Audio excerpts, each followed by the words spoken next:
Hi friends, പുതിയ വീഡിയോയിലേക്ക് സ്വാഗതം. ഇന്ന് ഞാൻ നിങ്ങളുമായി ഷെയർ ചെയ്യാൻ പോകുന്നത് Kerala veterinary and animal sciences യൂണിവേഴ്സിറ്റിയുടെ ഏറ്റവും പുതിയ ജോബ് നോട്ടിഫിക്കേഷനെ പറ്റിയിട്ടാണ്. ഈ വീഡിയോയിൽ നിങ്ങൾക്ക് കേരള ഗവൺമെന്റ് ജോബിലേക്ക് എത്തിപ്പെടാനുള്ള വലിയൊരു സാധ്യതയാണ്.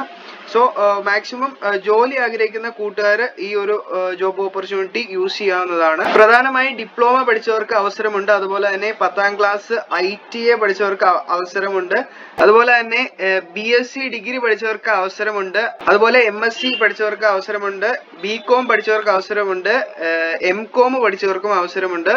സോ ഈ ഒരു ക്വാളിഫിക്കേഷൻ ഒക്കെ ഉള്ള വ്യക്തികൾ, ഇതിൽ ഏതെങ്കിലും ഒരു ക്വാളിഫിക്കേഷൻ ഉള്ള വ്യക്തികളാണ് ഈ വീഡിയോ കാണുന്നതെങ്കിൽ തീർച്ചയായും അവസാനം വരെ കണ്ട് മനസ്സിലാക്കിയ ശേഷം മാത്രം അപേക്ഷിക്കാൻ ശ്രമിക്കുക. എന്തെങ്കിലും ഡൗട്ട് ഉണ്ടെങ്കിൽ തീർച്ചയായും താഴെ കമന്റിലൂടെ ചോദിക്കുക. വീഡിയോ തീർച്ചയായും നിങ്ങൾക്ക് ഉപകാരപ്പെടും. സോ ഇപ്പോഴേ ജസ്റ്റ് ഒന്ന് ലൈക്ക് ചെയ്തേക്കാം. പുതിയ ജോബ് നോട്ടിഫിക്കേഷൻസിനായിട്ട് ചാനൽ ഒന്ന് സബ്സ്ക്രൈബ് ചെയ്യുക, തൊട്ടുള്ള ബെല്ലൈക്കൻ എനേബിൾ ചെയ്യാൻ മറക്കരുത്.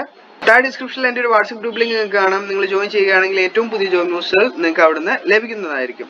സോ ഗൈസ്, എന്താണ് Kerala veterinary and animal sciences യൂണിവേഴ്സിറ്റിയുടെ ജോബ് നോട്ടിഫിക്കേഷൻ? അതിന്റെ ഫുൾ ഡീറ്റെയിൽ അടങ്ങിയ വീഡിയോയിലേക്ക് പോകാം.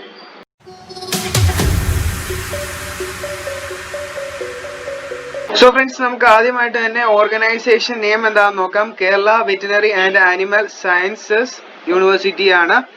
ജോബ് ടൈപ്പ് എന്ന് പറയുന്നത് കേരള ഗവൺമെന്റ് ജോബ് ആണ്.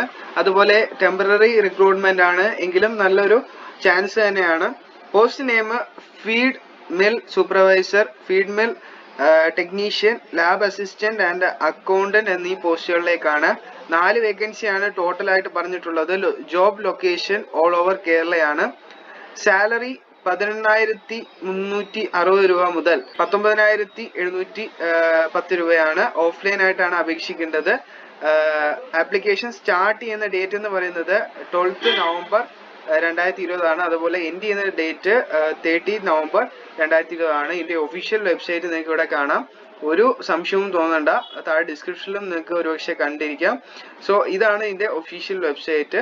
നമുക്ക് താഴേക്ക് പോയി മനസ്സിലാക്കാം. ഓഫ്ലൈൻ ആയിട്ട് എങ്ങനെ അയക്കണം എന്നും പറയാം. ഓക്കെ, അടുത്തതായിട്ട് ഇതിന്റെ വേക്കൻസിയും സാലറിയും നോക്കുകയാണെങ്കിൽ ഫീഡ് മിൽ സൂപ്പർവൈസർ 680 രൂപ പെർ ഡേ, അതായത് അങ്ങനെ കൂട്ടുമ്പോൾ 18,360 രൂപ പെർ മന്ത് കിട്ടുന്ന ഒരു ജോബാണ്. അതുപോലെ ഫീഡ് മിൽ ടെക്നീഷ്യൻ 680 രൂപ പെർ ഡേ, അങ്ങനെ ആ സാലറി പറയുന്നുണ്ട്.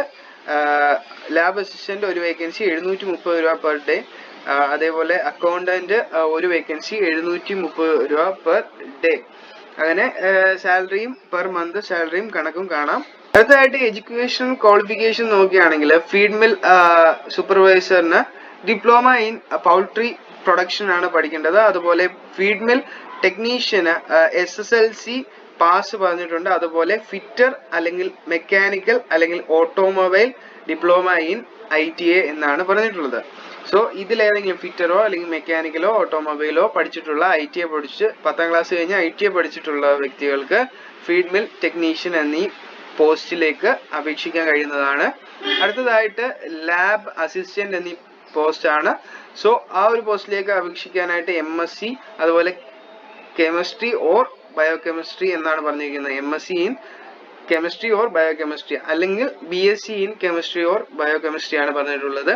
അക്കൗണ്ടന്റ് എന്ന പോസ്റ്റിലേക്ക് MCom അല്ലെങ്കിൽ BCom ആണ് പറഞ്ഞിട്ടുള്ളത്. അതുപോലെ കോഴ്സ് ഇൻ ടാലി സോഫ്റ്റ്വെയർ എന്നും പറഞ്ഞിട്ടുണ്ട്. സോ അത് റിലേറ്റഡ് ആയിട്ട് പഠിച്ചവർക്ക് ഈ ഒരു നോട്ടിഫിക്കേഷൻ ഉപയോഗിക്കാവുന്നതാണ്. അടുത്തതായിട്ട് നിങ്ങൾ ഇവിടെ കാണുന്നത് പോലെ interested candidates can submit the duly filled up application form. അതായത് നിങ്ങൾ എങ്ങനെ ആപ്ലിക്കേഷൻ ഫോം സമർപ്പിക്കണം എന്നാണ് പറഞ്ഞിരിക്കുന്നത്. ഇത് ഓഫ്ലൈൻ ആയിട്ടാണ് അപേക്ഷിക്കേണ്ടത്. അതുകൊണ്ട് 30/11/2020 മുൻപായിട്ട് 3 മണിക്ക് മുൻപായിട്ട് വൈകിട്ട് 3 മണിക്ക് മുൻപായിട്ട് നിങ്ങളിത് അപേക്ഷിക്കേണ്ടതാണ്. അതുപോലെ ഇവിടെ നിങ്ങൾക്ക് ഒരു അഡ്രസ്സ് കാണാം. ഓക്കെ, ഈ ഒരു അഡ്രസ്സിലേക്കാണ് അപേക്ഷിക്കേണ്ടത്. എലിജിബിൾ ആയിട്ടുള്ള കാൻഡിഡേറ്റ്സിനെ ഇന്റർവ്യൂവിന് ക്ഷണിക്കുന്നതായിരിക്കും. അതുപോലെ തന്നെ എന്നാണ് ഇന്റർവ്യൂ അതുപോലുള്ള കാര്യങ്ങൾ നിങ്ങൾ ആ ഒരു ആപ്ലിക്കേഷനിൽ കൊടുക്കുന്ന ഡോക്യുമെന്റ്സ്, അതിന്റെ ഫോട്ടോ കോപ്പീസ്, മറ്റേ കാര്യങ്ങളൊക്കെ ഉണ്ടല്ലോ, അപ്പോൾ അതിനെ ബേസ് ചെയ്തിട്ടിരിക്കും. സോ ആ ഒരു ഡോക്യുമെന്റ്സിന് നിങ്ങളെ മെയിൽ ID നിങ്ങൾ നിർബന്ധമായി കൊടുക്കണം. മെയിൽ ID ത്രൂ ആണ് അവര് കാൻഡിഡേറ്റ്സിന് ഇന്റർവ്യൂ ഡേറ്റ് അവര് ഫിക്സ് ചെയ്യുന്നത്. സോ ഫ്രണ്ട്സ്, നിങ്ങൾക്ക് മറ്റു വിവരങ്ങൾക്കായിട്ട് താഴെ ഡിസ്ക്രിപ്ഷനിൽ ഒരു PDF കൊടുത്തിട്ടുണ്ട്. അതായത് അവരുടെ ഒഫീഷ്യൽ PDF ആണ്. ആ ഒരു PDF ഞാൻ താഴെ ഡിസ്ക്രിപ്ഷനിൽ കൊടുത്തിട്ടുണ്ട്. നിങ്ങൾക്ക് കയറി എന്താണെന്ന് വെച്ചാൽ കുറച്ചുകൂടെ നോക്കി മനസ്സിലാക്കാൻ കഴിയുമെന്ന് വിശ്വസിക്കുന്നു.